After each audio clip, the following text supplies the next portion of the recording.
Olá, tudo bem? Estamos aqui para divulgar mais um livro de Chico Xavier.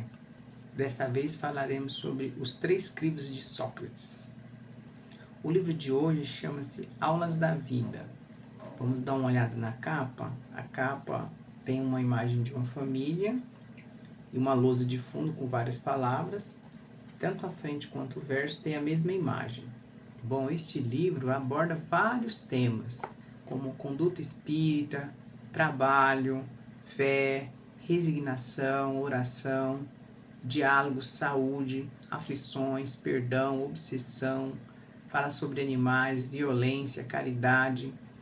Ele é distribuído em vários capítulos. Em cada capítulo é tratado de um desses temas por autores diversos. É um livro pequeno, com apenas 103 páginas, mas bastante instrutivo. Nós separamos aqui para ler para vocês o capítulo 28, chamado Os Três Crivos.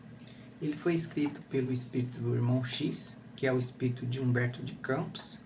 Nesse texto, o autor informa que chegou a ele uma pessoa, um outro espírito, questionando como solucionar a questão das intrigas na sociedade, nas instituições.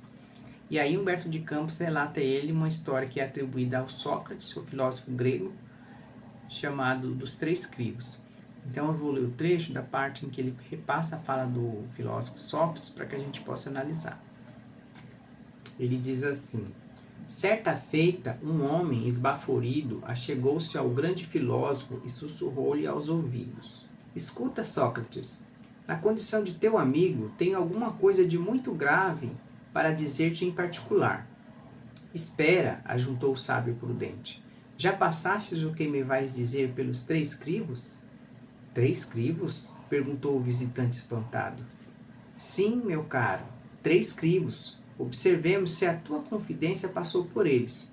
O primeiro é o crivo da verdade. Guardas absoluta certeza quanto àquilo que me pretendes comunicar? Bem, ponderou o interlocutor, assegurar mesmo não posso, mas ouvi dizer. Exato, de certo peneirastes o assunto pelo segundo crivo, o da bondade.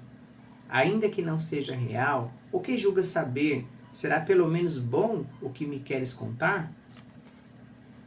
Hesitando, o homem replicou: isso não, muito pelo contrário. Aí Sócrates fala: então recorramos ao terceiro crivo, o da utilidade, e notemos o proveito do que tanto te aflige. Aí o interlocutor fala assim: útil? Útil não é. Bem, rematou o filósofo num sorriso, se o que me tens a confiar não é verdadeiro, nem bom e nem útil, esqueçamos o problema e não te preocupes com ele, já que de nada valem casos sem qualquer edificação para nós. E aí o Humberto de Campos fala com um colega dele assim: aí está, meu amigo, a lição de Sócrates em questões de maledicência. Se pudermos aplicá-la, creio que teremos ganho tempo e recursos preciosos para rearticular o serviço, refazer a paz, realizar o melhor e seguir para frente. Então, esse aqui é o trecho que o irmão X nos traz sobre a questão dos três crivos de Sócrates. Embora esses critérios venham de tanto tempo, da Grécia Antiga, a gente pode mesmo afirmar que ele é muito atual.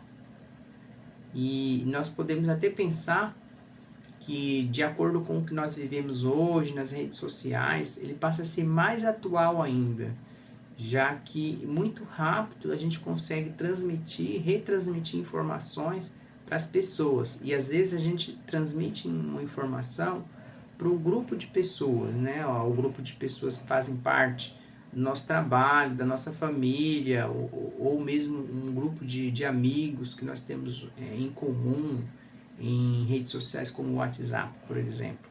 Então, o que o Sócrates está querendo quando ele problematiza para o colega sobre esses três crivos?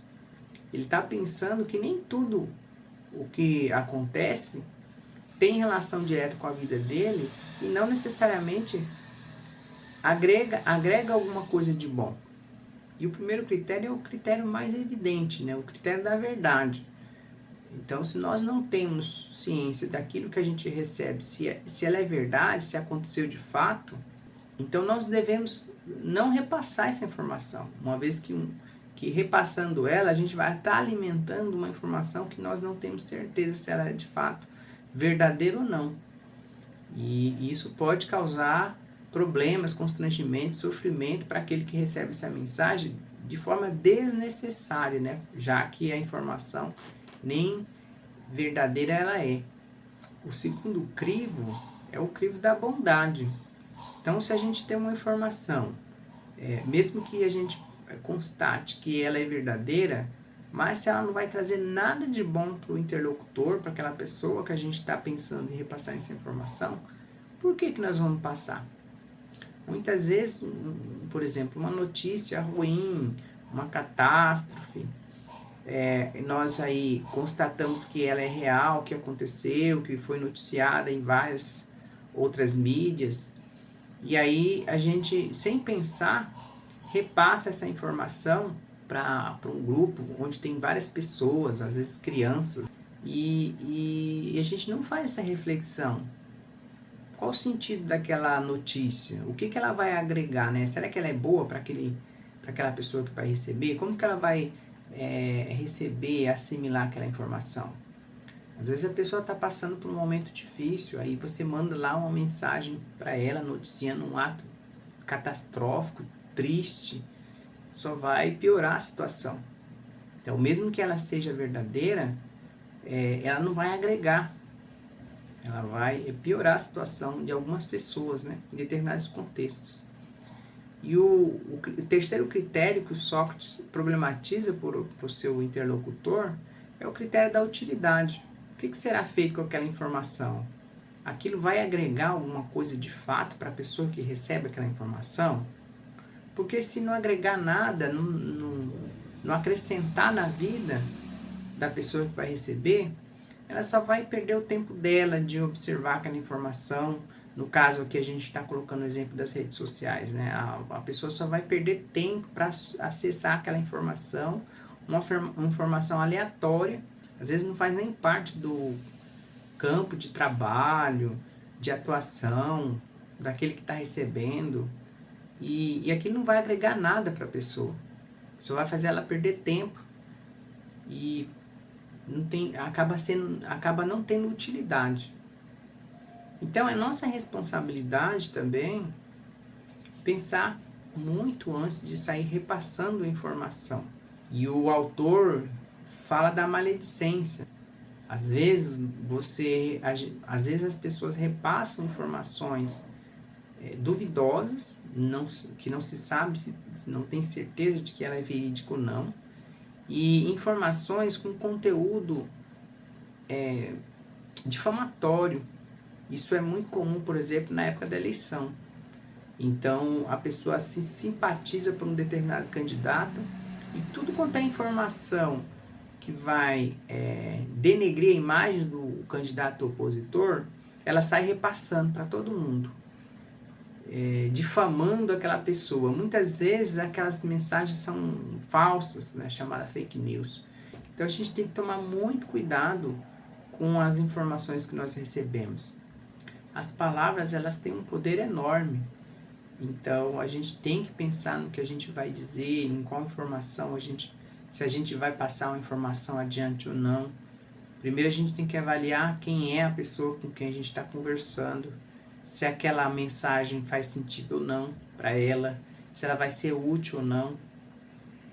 E às vezes a gente, sem pensar, repassa uma mensagem ou conversa ali dialogando, acaba ferindo a pessoa, causando aí um desequilíbrio, uma tristeza, de forma desnecessária, gastando energia à toa, né? Tanto daquele que está falando, quanto daquele que está recebendo a mensagem, e aí a pessoa entra no campo de aflição, de forma desnecessária. Embora seja uma mensagem bem antiga, que é atribuída a Sócrates, ela é muito importante como um critério que a gente pode utilizar no nosso dia a dia para pensar se a gente vai ou não repassar alguma informação que chega até nós, principalmente hoje em dia com as redes sociais, em que essas informações chegam numa velocidade muito rápida E nós somos bombardeados a todo momento com essas mensagens via rede social. Então é isso, a mensagem de hoje é bem curta, é mais uma reflexão sobre a nossa responsabilidade no momento da gente interagir com o outro, nos momentos de nossas comunicações.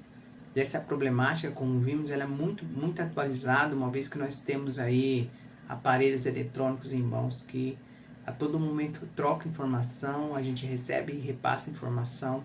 Temos que então ser mais criteriosos, tomar cuidado naquilo que a gente passa para as pessoas, né? De repente, a gente pode evitar um desconforto, uma situação de tristeza, uma situação de maledicência, simplesmente não repassando informações duvidosas, informações que nós não sabemos se ela é verdadeira ou não. Espero que tenham gostado da mensagem de hoje. Dê o seu like, repasse esse vídeo para os seus amigos, assine o canal. Mais uma vez agradeço ao nosso Mestre Jesus por estar com vocês. Um grande abraço, fiquem com Deus, que assim seja.